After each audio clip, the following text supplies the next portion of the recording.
Hi there. So we are still talking about, very excitedly, emotional intelligence, EQ. And we've been reviewing specifically the model developed by Travis Bradbury. So we've dived deeply into self-awareness, which is that first phase. That's like the basement, the foundation of having a really strong EQ. Then we talked specifically about self-management, managing ourselves. After we're aware of ourselves, how do we manage those emotions that we've recognized, those feelings that we've recognized? And then we've talked about specifically beyond that, being aware of our relationships, aware of the other person in the social context, in those social interactions. How do we make sure that we are identifying where they are, how they're feeling, and what their needs are? And so today we're going to graduate to relationship management, managing that relationship. So at this point, the assumption is, and obviously there is no perfection at any of these phases before we go to the next, it's just really how it all ties together. But we're going to now focus on managing those relationships. And the way to manage the relationship, obviously in an excellent way, is one, to be aware of who we are, how we're showing up, how we're reacting in different contexts with different people. For two, to be able to control and manage how we show up and how we respond to the feelings that we have and how we're feeling and expressing ourselves. And then thirdly, we have mastered, hopefully at this point, how we are identifying other people, what their needs are, and how they're responding to who we are and what their triggers are. And then we can get to this point of managing now this relationship with the other people. So what are some ways, some strategies for us to do that? Firstly, it's to continue being open. So we talked about that listening, how important that is. Listen to the other person, to give them eye contact, to recognize who they are by using their name often. Well, going beyond that, it's important to appreciate who they are. So we see who they are, we know who they are. How are we appreciating who they are? How are we being open about how this person may feel or think that may be very different from our own? Are we being curious about it? Do we want to learn more than what we already know about that person? Are we showing that curiosity to them? And then we also want to be very cognizant of how we're communicating to them, because each person appreciates a different style of communication. Some people want very direct communication and they don't want any, ifs, ands. They want to know the truth and the whole truth. I'm that type of person. I prefer you to be direct and honest with me.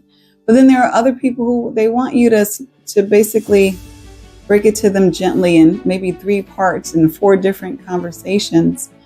And sometimes they want to do that. Sometimes they want to play to the other person's needs and how they need that communication to happen in order for the relationship to be at its optimal way, understanding how that person wants to be communicated to and acquiescing to that can take the relationship a long way. Another way of managing a good relationship is being able to receive feedback well. Sometimes we receive feedback, especially if it's feedback that we're not aware of, it can sting out, right? It can hurt.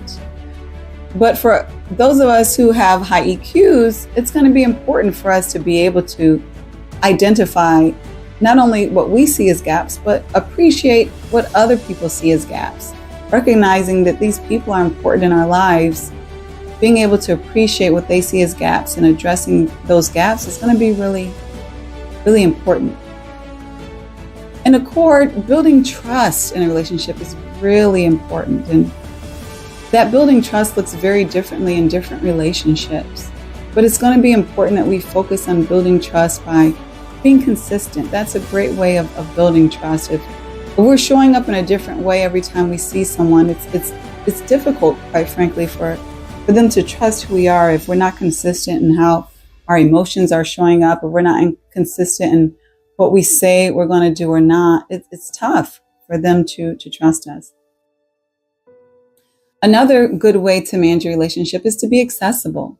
Some people call it in the workplace environment an open door policy. But it's important for you to be accessible to individuals, to say, hey, I'm here if you want to talk about how that conversation went, or just to learn more about me and I share more about you. That accessibility is very important in managing and building a relationship. Another good way of managing a relationship is complimenting their emotions, acknowledging their emotions. We talked a lot in the self-awareness video about how important it is for us to give ourselves permission to feel. Well, it's equally important for us to give others permission to feel the way that they do. And then we talked earlier today about how important it is for us to receive feedback. It's also important for us to give feedback. When we're in a relationship that's important, it's a good idea to give positive feedback, to be direct and to be constructive in that feedback. Of course, relationships are different. And so the difference of those relationships is going to determine how highly valued that feedback is. If you, for example, are just walking in the grocery store and you see someone random, you don't want to give them feedback about, hey, at least I wouldn't, you talk too loudly, or you shouldn't wear orange pants, or whatever your feedback you think may be. If the person doesn't know you, obviously the feedback might be inappropriate. But if you're in a relationship, working relationship, a personal relationship with someone, be generous with them, generous enough with them to give feedback. And yes, there's a risk in giving feedback. There always is. But what it does is it opens up another level of intimacy in the relationship. It gives more genuineness in the relationship, which enables you to more so connect in a very real way. And similar to giving feedback, lastly, be intentional about whatever you say. Whatever you say, whoever you're talking to, be intentional about it. Yes, you have those tough conversations, but make sure that you are owning the power of your words, own what you say and own how you say it. And sometimes it is just time to have a tough conversation. Sometimes it's inevitable. So we don't want to be unrealistic in thinking that every conversation is going to be of butterflies and cotton candy. Some conversations are going to sting, whether you're on the receiving end or the giving end or both. But even in those very important types of conversations, you still want to own how you're showing up, how you're giving yourself, and how you're receiving, because that's going to be important for that relationship in the long term. I really hope that you've benefited from this EQ series, and I hope that you are able to apply some things that you've learned. If you've heard any of this information before, I hope that they were great reminders.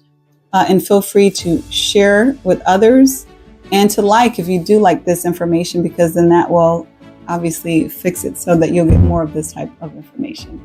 Have a great day. Bye-bye.